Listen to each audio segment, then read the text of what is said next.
Yo, Yo, Manny Fresh. How are you, bro? good brother. What you saying? Not much, man. Just recording the capsule. Wanted to call you about the WDSF qualifier for breaking Yep, yep. GB. Can you hear me all good? Yeah, I can hear you. Okay, cool. Clear, loud and clear. Can you hear me? Yeah, all good. Yeah, just checking. So the you guys breaking GB. Sorry, let's start at the beginning. You're representing breaking GB in this conversation. Yeah. You guys announced a qualifier for the WDSF, right? Mm-hmm. Yeah. So just let's start from the beginning. Run me through what does that mean? Like, what are we? What are the UK B boys actually and B girls, I guess, qualifying for?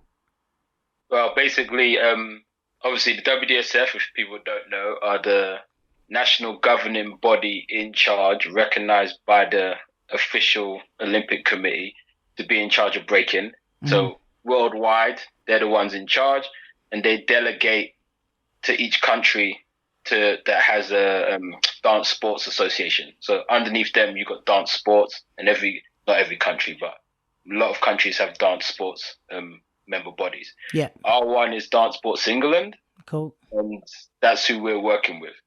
So, but then the WDSF are now putting on championships.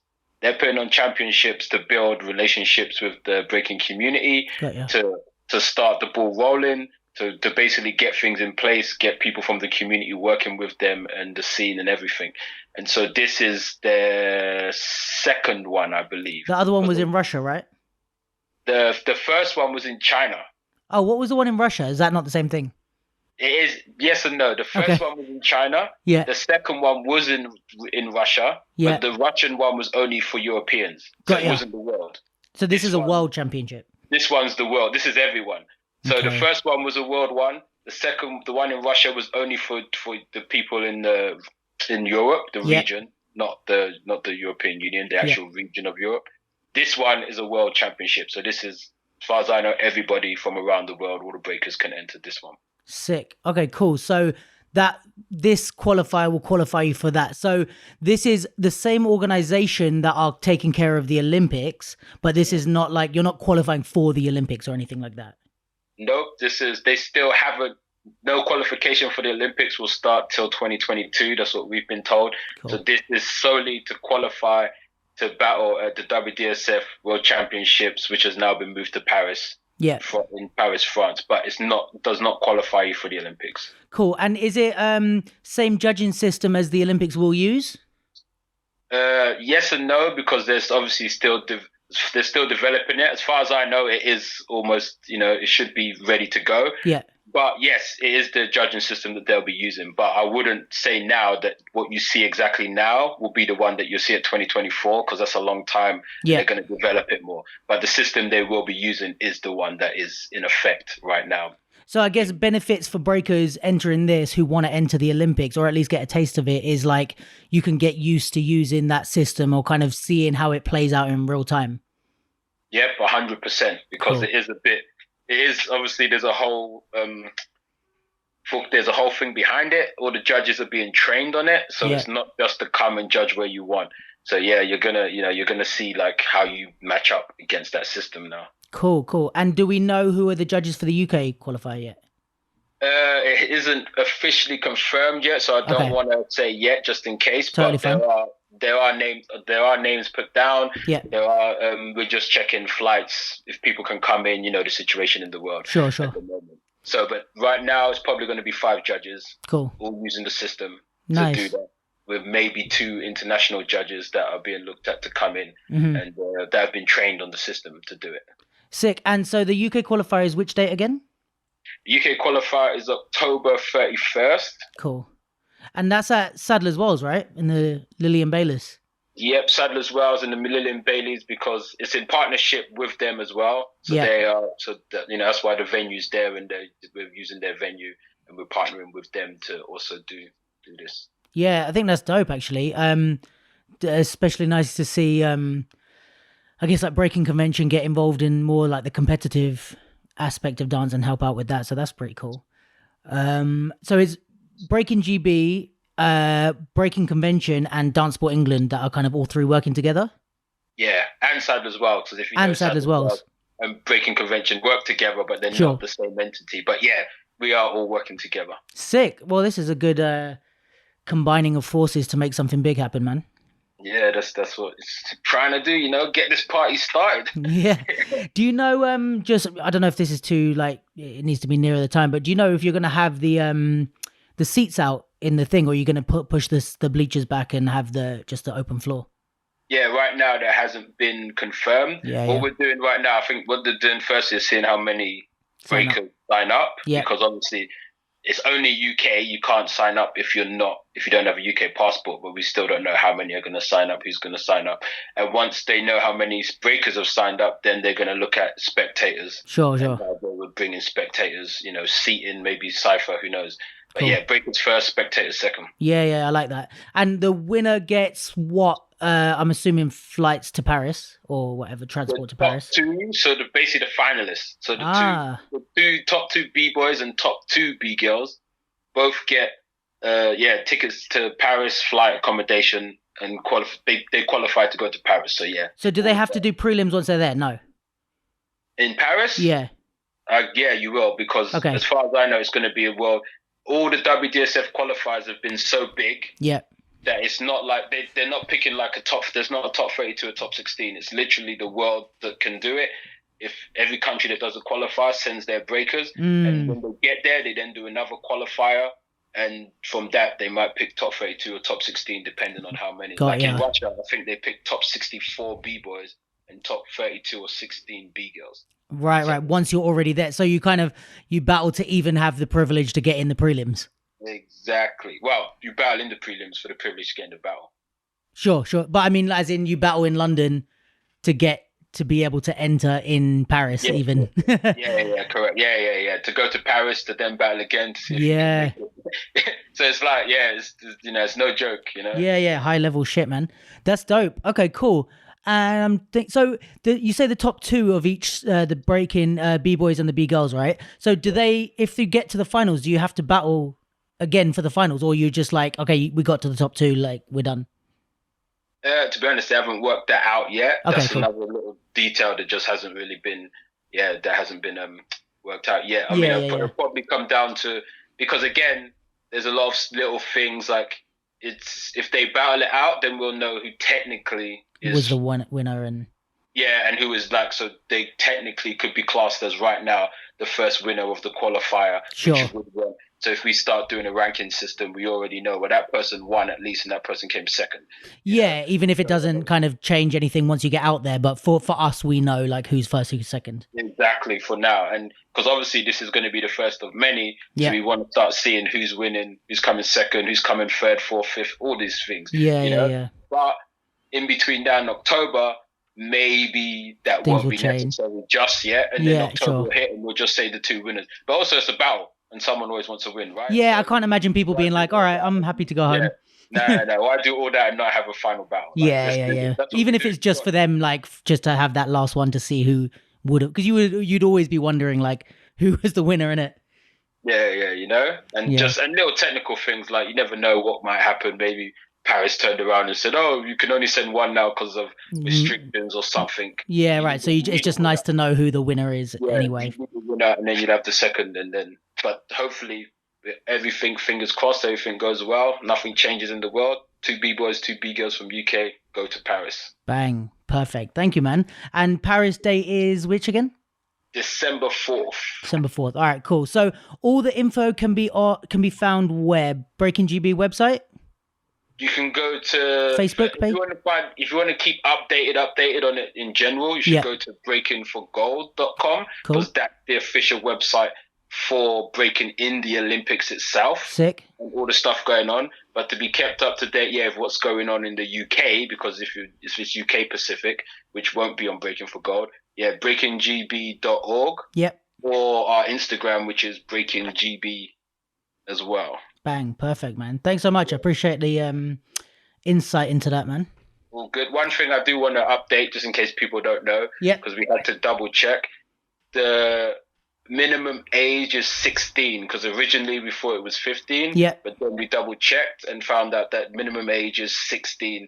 So you have to be 16 this year. It doesn't matter if you're 16 by the end of the year, but you have to be turning 16 by December 31st to compete in Paris. So for the Breaking UK qualifier, obviously, you have to be turning 16 by December 31st this year if you want to compete in Paris, not 15, which we originally thought. So if you were 15 at the UK qualifier, but your birthday was early December, let's say, it would be fine. That's fine, completely fine. As long as you were born in 2005, basically. Right. Yeah. Got you. You know? But yeah, so that's completely fine. And that's the official rule for Paris as well. It's on the actual Breaking for Gold website. When you go on there and you scroll down and it has the little description, it actually says there you have to be 16 to compete, which is why we have to do that. It's not our choice.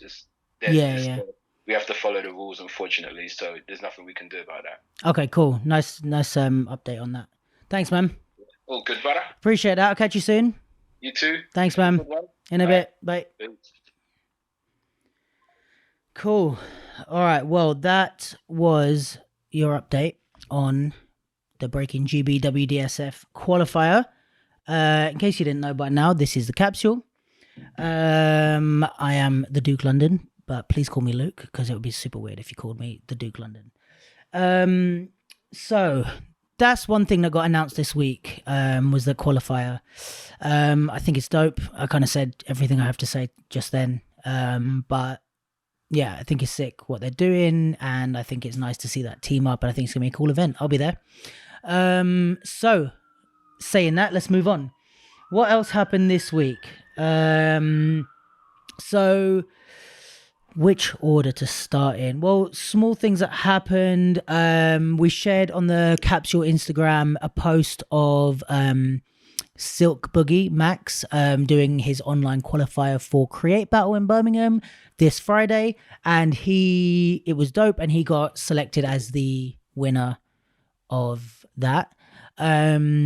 So he will be traveling to Birmingham to compete, which is dope. I think he's a great choice for that, and from the online qualifiers that I saw, he was one of the stronger ones. So dope. Congratulations to him. What else happened? Groovinometry premiered their hip-hop theatre show in Manchester. It's called The Four Pillars. From everything, I saw little clips, and from everything I heard, it went well, and it was really nice. I think Mouse was working on that, choreographing on that. And obviously LB and the Groovinometry team, so shout out to them. It's always, they usually do events, and Groovinometry is a sick battle. I spoke about it a while ago, but they do like a 7-on-7 qualifier with a cypher winner added to the 7-on-7. Sorry, I said qualifier, exhibition battle. And the 7th person is qualified from the cypher, which is a cool concept. But yeah, I guess as an organization, they're doing also like hip hop theater now, and it's cool to see people try new things. So shout out to them. I don't know if it's any plans to tour or to come to London or anything like that, but I'd love to see it. Speaking of hip hop theater, Open Art Surgery was this weekend. It's hard for me to talk about it from an audience perspective because I was in it and I performed a duet. If you don't know, the concept of Open Art Surgery it's by Breaking Convention. It's basically you get a week of kind of free space and mentorship by John Z and usually 2 other people. Always amazing people, always professional people that are great to, help out. And you kind of build a piece. So you can come with no idea of what you want to do. You can come with some idea. You can come with a really strong idea. And yeah, basically work on it from basically like Monday afternoon to Friday. Monday morning is kind of like intro warm-up tasks. And then Saturday is the showing. It's a bit, the showing is a bit bigger than any other kind of residency showings that I've been to. It's more of like a showcase of what you've been working on. So it's like the proper, in the Lillian Bayliss where the WDSF qualifier is going to be. They kind of host a showing and they sell tickets, and it's a proper like show. Obviously the audience know what the deal is. And then afterwards, they kind of have audience interaction. So they ask the audience, what did you think of this piece? What did it make you feel? Stuff like that. And then you can kind of feedback with the artist. We get a microphone to talk. It's really cool. I think for me, you either have to go into open heart surgery with no idea what you want to do or a really strong idea. If you're kind of like, yeah, I think I have an idea, but I'm not sure. I feel like it's easy to like lose yourself, which can be a good thing. Like you might want to go in there and have your idea like pushed and prodded and shoved and you might end up something completely different, but that can also be a bit, I guess, tender if the idea hasn't settled yet. So if you go and you kind of are like, I have this idea, but I kind of haven't worked out, and then people push and prod it too early in the process, it can feel a bit uncomfortable and you can end up kind of not being happy with the process, I guess. But there's the other side of that it can really work and you can end up with something more amazing than you ever imagined. If you go in there with no clue and you just create, that's also amazing, and I can imagine being very freeing. I'm very much the other end of the spectrum, where I've usually always come with as strong of an idea as possible, just because I can't not work like that. It's just my I don't know if it's a downfall or a strength, but it's just one thing that I need to do is I need to have a plan and schedule everything and know what I'm working on each day. Anyway, it's not about me. So that was open heart surgery. Showing was on Saturday. It went really well for everyone. There were some amazing pieces. Amanda she closed the show with I don't want to say crump piece, but like she crumped, and it was like a very powerful, expressive piece. And again, like I said about the Ruggeds, I won't tell you too much about the pieces that I've seen because I would want you to go see them. And if the artist wants to put the footage out, then that's up to them. But yeah, it was a crump piece. It was really a crump-esque piece. Really emotional, and so some of the members of the audience were crying and stuff, which is I guess a compliment. I would say it's always a compliment if you evoke that type of emotion in someone, even if someone hates a piece and is angry afterwards or something. I think anytime you evoke emotion from someone in a theatre piece or in art in general, it's a good thing, you know. Like I'd rather someone like hate my style than just be like, meh, it's all right, you know. And even in a battle or something, or love it, or you know, I'd rather someone be like feel something with whatever, with work, with battles, with any type of art, rather than just kind of it's like, yeah, it's all right. I think that's the worst thing as an artist, to just be like, for the audience to think something is all right. Anyway, what else? I want to talk about Six Corners, so I'm just trying to keep this brief, these middle bits.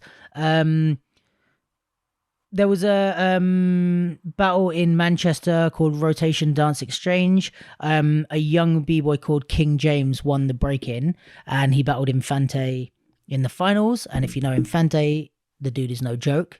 So congratulations to King James, because I can imagine that feels good to beat someone like that who is good.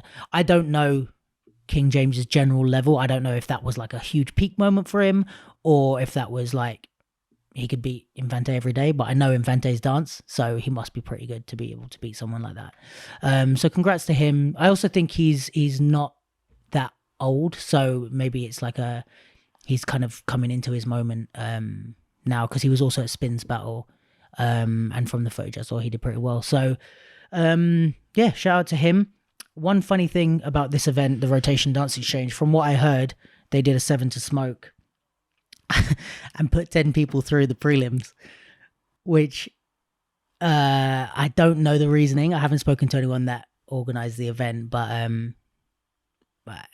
if you put 10, like from what I hear, what happened is they put 10 people through in a 7 to smoke, and the first person, which I think was Max Silk Boogie, beat 7 people in a row, which happens in a 7 to smoke sometimes.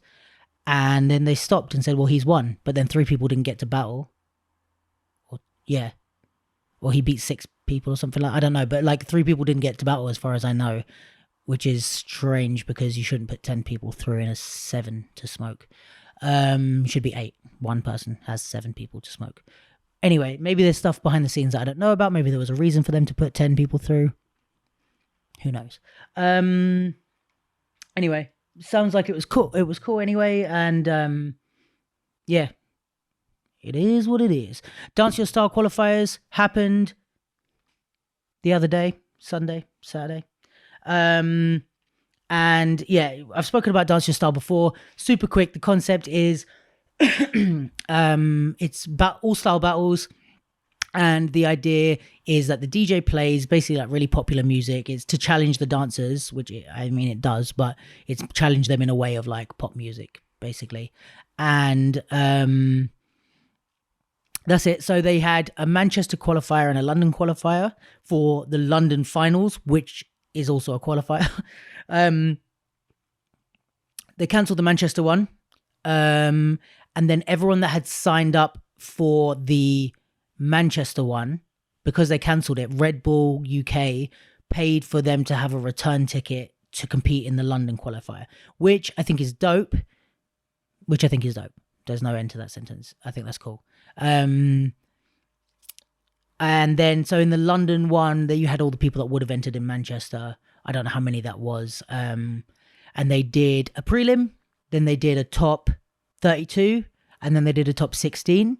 And then the remaining 8 dancers who had won both of those battles are the 8 people that qualify for the London finals. Those 8 people will be joined by 8 wildcards who will be basically just guest invites. And then there'll be 16 dancers. Those 16 will battle. And the winner of the London qualifiers will go to South Africa to compete in the world finals, which will be a similar sort of setup. So the 8 people that qualified in London are Mash, Kiara, AJ the Cypher Cat, Joshua Gadget, Javan, Quake, Robia, a guy called Michelle, and Miss True, the whacker. So congratulations to those guys. From what I see, it was dope. And I'm looking forward to seeing who the wild cards are that they have to battle and who wins. Out of these guys, I think they've all got a good chance. I think AJ's on a bit of a streak at the moment from what I've seen. Quake's killing it. So and he's good in all styles battles. I think Crumpers can be if they do it. But then there's people like Robia who are really good. The crowd love them, and she's like got years of experience dancing. So I mean, yeah, Kofi was announced as the that was the other thing. Kofi was announced as the first wild card because he won last year, so not the biggest shock there. Kofi's also good in this context. Basically with this, the people that excel and do well are the ones that have charisma, the ones that aren't like reliant on the track or your knowledge of their style to be appealing, if that makes sense. So if you can watch them and just be like, wow, no matter what the song is and no matter like whether you know anything about their style, whether you know house or breaking or whatever, I think people like Kofi, he's got a good expressive personality, Quake, Robia, people that can perform and can adapt to any track and find a way to make it entertaining and make their style fit to that. Those are the people that are going to do well. So I'd be interested to see who they ask as wildcards from the UK. I reckon, someone like Brooke would, of course, be good at this. I don't know if he's going to... he judged the qualifier, so I would assume not. I'm trying to think who else. Harry's always good in all-stars battles, so Harry is someone who is not to be fucked with in this context either. I'm trying to think who else would be good at this. There's a lot of people that would be good at this, but also there's a lot of people that I think don't want to enter this because of the concept. They don't want to dance to music that isn't like what they usually train to or dance to. They don't like having to perform and get the crowd going. Some people love that, some people don't like that. So I think it discounts a lot of good dancers who are going to not want to enter. I've heard rumors of a couple of people turning down wildcard invites because of that. I could be wrong. It's just a rumor. But yeah, like I think that it's definitely like not for everyone. Battles in general aren't, but especially this type of thing, especially when you train to one type of thing and we're so used to battling in one type of way with judges who know the type of thing and not being judged by crowd. And anyway, congrats to the 8 dancers who qualified. Congrats to Kofi for being invited back as a wild card. I'm definitely going to be at the London finals. It's going to be sick. I personally love this shit, especially to watch. Like I'm going to enjoy chilling and watching. Yeah, I think it'll be entertaining as hell. So, last thing is 6 corners happened this week. So 6 corners happened this week. Very interesting stuff. So what happened at 6 corners? I'm going to go through all the teams. So the teams who were invited as the 6 corners were, let's go through this. GSB, which is Gully South Block, I think. Home Fam, who it was Firehouse. Firehouse couldn't do it, so Home Fam took over. Home Fam are basically, I guess, trainees or people that dance with the Home Bros. So similar sort of stuff. If you know the Home Bros, you'll kind of get the idea of what a Home Fam do. It's just maybe the extended family is a better way to put it. 16th Fleur were going to do it, but didn't. I don't have an official word on why that happened, so I won't speculate. But they were replaced by Raw Honey. They weren't replaced, but basically Raw Honey just did a showcase, but they basically represented the 6th corner, even if there wasn't an official 6th corner entering the competition. So Raw Honey did a nice showcase. It was really nice, but yeah, they weren't entering the prelims. Then we had Birdgang, UPG, and War. So prelim rounds was the 5. The other 4 got through and Gully South Block didn't. I don't really have an opinion on that. I guess it is down to the judges. It wasn't so clear cut that I'm like, oh, it's a travesty. But it wasn't, it was just oh, okay, cool. I guess you could also have argued for other people to not go through, but it is what it is. That's what happens when you have one judge, those 3 judges, it's their opinion. Do you know what I mean? I might have voted differently, but I'm also not outraged by that decision. So then it was, who was it? It was UPG versus War and Birdgang versus Home Fam. But so this round was a task-based round. So one group went upstairs while the other group did their challenge, and the idea was that they couldn't hear. I don't know whether they could or not, but then they switched, so they couldn't watch the other person do their round. Same song, same concept. So Home Fam and Birdgang got in the kitchen, in the house, but on the event, so everything was in the kitchen. So basically it was kitchen related props that they had to dance with, like a broom and some other shit like that, and they both took their turns doing that. And then UPG and War both had in the news, and it was basically that they just had to dance using the props that were newspapers, just a bunch of newspapers. That's it. This round was alright. I don't love the concept. I don't like props, dancing with props. It's cool and it makes something different. I'm not saying it's a bad concept. I just don't love it. I think people, it doesn't really, what can you do with a broom? You can just dance, but have a broom. Yeah, I know it was in the movie Breaking, blah, blah, blah. You can do cool stuff. But for me, it's I'd rather see a dancer do the shit that they're good at rather than have this prop. Unless the prop is really well used. I've seen a few things there's I can't remember where, but a breaking battle with you had to dance with a bottle and you couldn't knock it over or something, and it was using the footwork. So there's kind of an aim to what it's supposed to bring out of your dance. I don't know what newspapers are supposed to bring out of your dance, but I don't think that was the point. I think it was just to add a new element and test them and see what happens. And fun, cool. It's fun and it brought a different element and it made people laugh and there was some hype moments. Just me personally, it's not my favorite thing in the world. And then so it was cool. Then the winners of those were War and Birdgang. So this was interesting. So then they went to the finals and it was a straight 5-on-5 battle for 16 minutes with live music. This was very interesting to me to watch because Birdgang are usually known, I guess, as a choreo crew in different aspects, but they're mainly known for that throughout the years. They had, I'm trying to remember everyone, Jitsu, Reckless Lee, Elise, a girl who was Lee's student, and a guy called Kalon, who is a hip hop dancer and a crumper. I don't know if Kalon is the name he goes by, but that's what I was introduced to him as.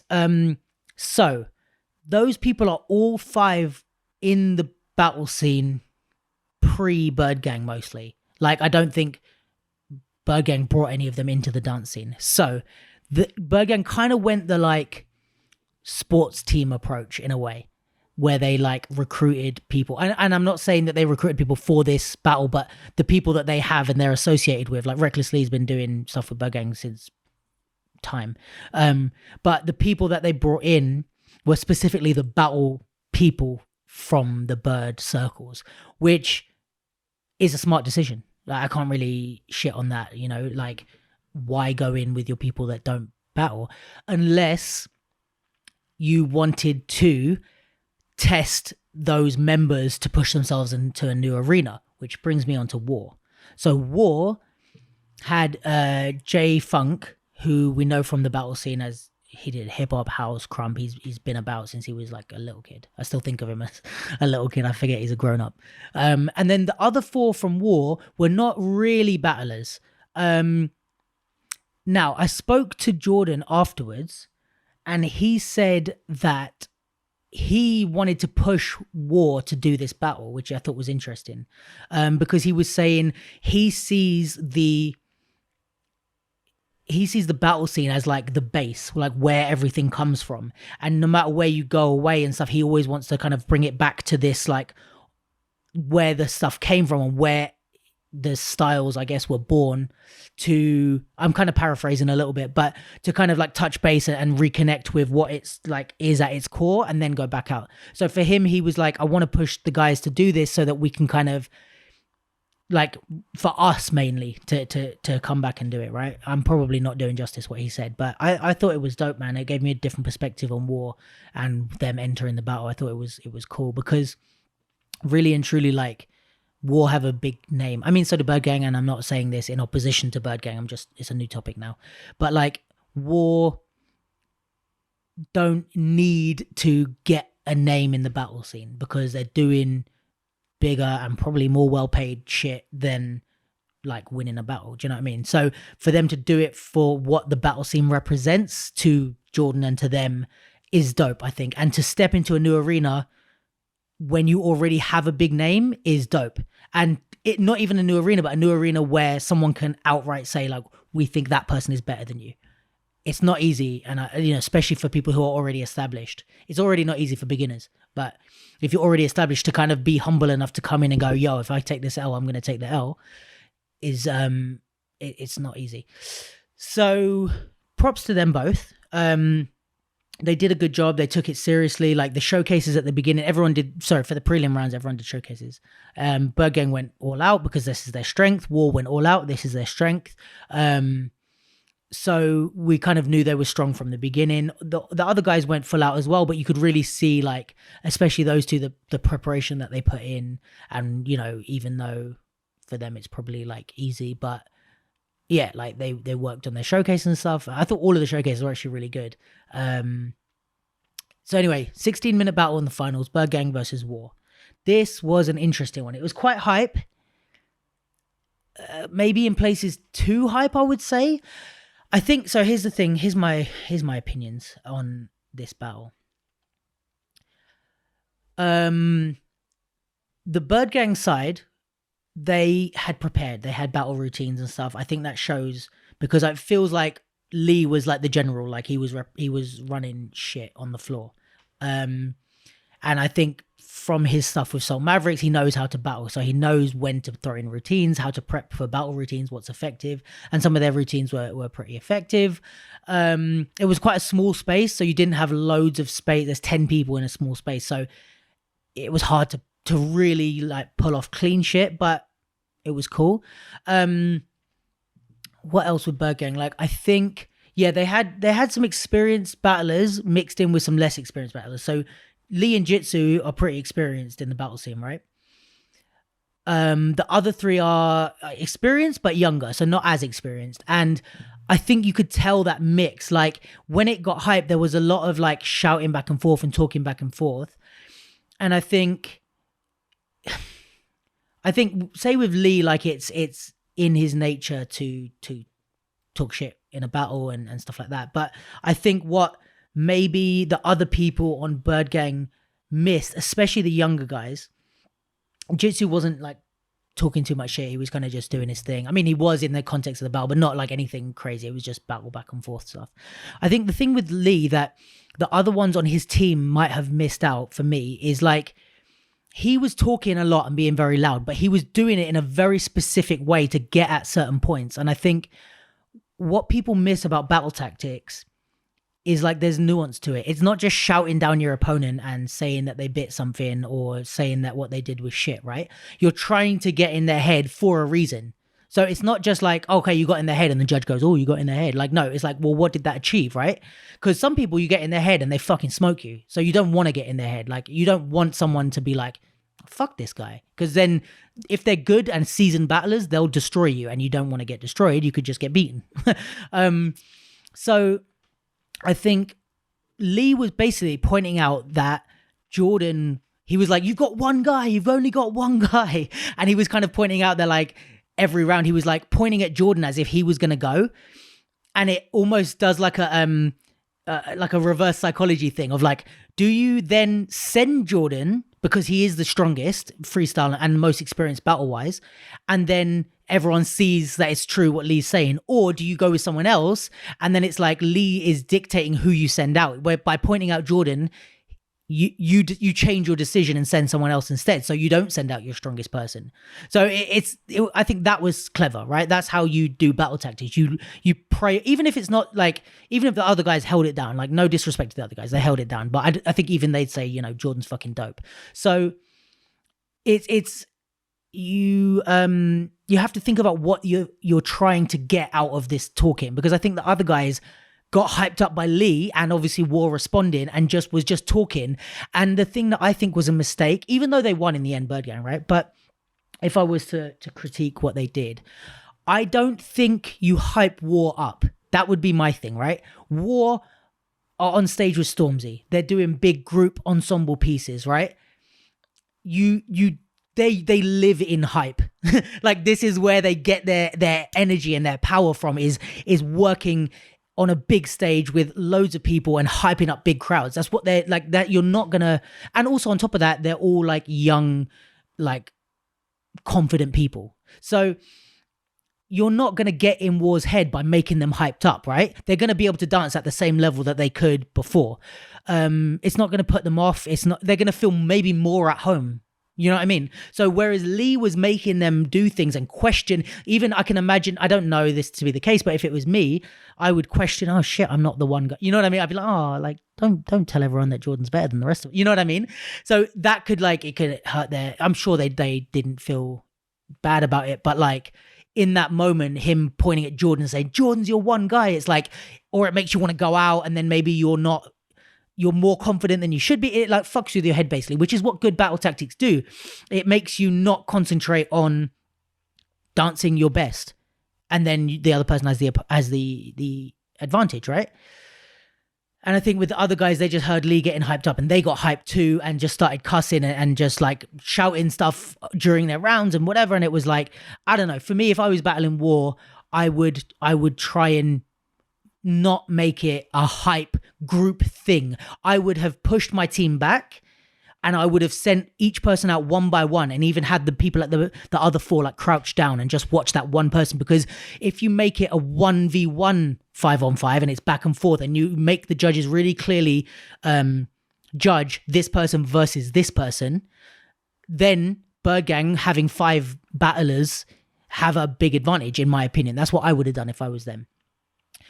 I think they made it harder for themselves by hyping War up and making it a group versus group thing, because that's where War held their own. It's because they worked, they had the energy as a group. They didn't feel like threatened. They didn't feel kind of singled out or anything like that, because they had their group with them. And it sounds like it was obvious that they have their group with them in a 5-on-5 battle, but you can make it feel like your group aren't with you if you get singled out and you get pointed out every time and stuff like that. Anyway, so that's my opinion on Bird. I think none of this is to say they didn't do great. They both did great. Bird, yeah, they were prepared. They came with dope routines.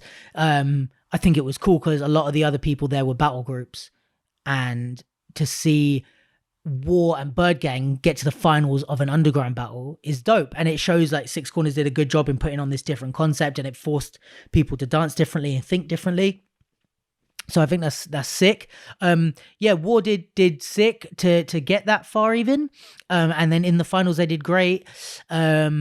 I think, you know, it starts to stand out the little things that we kind of maybe take for granted in battles, like structure and like having like not preset blow ups, but like little tricks and stuff that we've practiced that we know can get an audience reaction. Like War are maybe more used to getting an audience reaction from the energy, which yes, you can in a battle, but like there's also like little tricks and little moments and little ways that you can structure your round, coming out with a trick and then finishing with a trick, or coming out with energy, bringing it down, getting people's attention in, and then lifting the energy for the end. It's just like if you watch experienced battlers, they structure their round in a type of way that plays on the audience attention. Same way a choreographer would. You know, if you're same way probably if a battle crew did a 10-minute piece and War did a 10-minute piece, it would look very different, and you'd start to see the nuances of the medium, I guess, or the way that they were working. But I think you saw that here where War had some dope stuff, and they're really like, it's actually nice to watch because it's quite raw way of dancing and just coming out and doing what they felt and moving how they felt.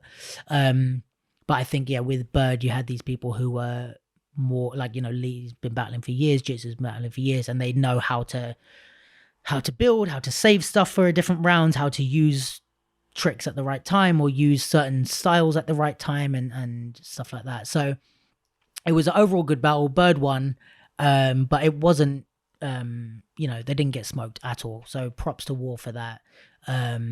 And props to like getting to the finals, not getting smoked. Renegade voted for War, and Kenrick and Roxy voted for Bird. So you got 1 vote out of 3.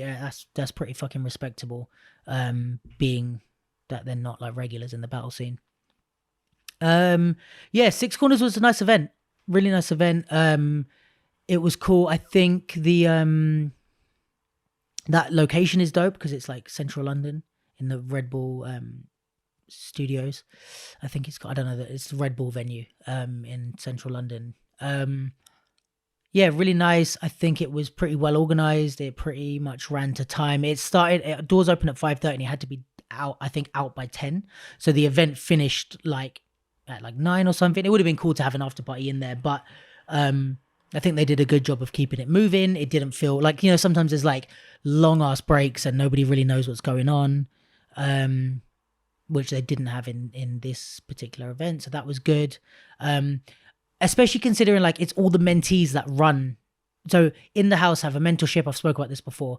And they, all the mentees in the mentorship ran this event. So they all kind of ran it as a team, and that's super hard to do because you need a hierarchy to run an event well. I don't know how it went from an internal perspective, but the event that they came out with to be like a few people all running an event together who aren't necessarily event managers or experienced in that, they did a good job. Yeah, it was cool. I like the idea of crew battles. I think we need more of that, but then it also requires rehearsal. It requires time. It requires you to like recruit people, and then when you're not getting paid or not getting given rehearsal space or anything like that, is kind of tough. And when the prize needs to be significant enough that if you win, it covers all this time that you've spent. So I think that's why we have a struggle with like the more people we include in the battle. Like that's why we don't have as many. They did an invite only one in this, but like if they had an open qualification for this, I can't imagine there would be loads of people, because that's a lot of organization to do if you're not getting like a big prize. But yeah, shout out to the Six Corners team. It was cool. It was a cool event. I had fun. I actually like the short snappy events. If there was like another category as well, it would have been a bit long. So just to have the one category and go there to watch that and then leave, I thought was sick. What else about Six Corners? It was cool. I think they did the live music thing was a cool addition.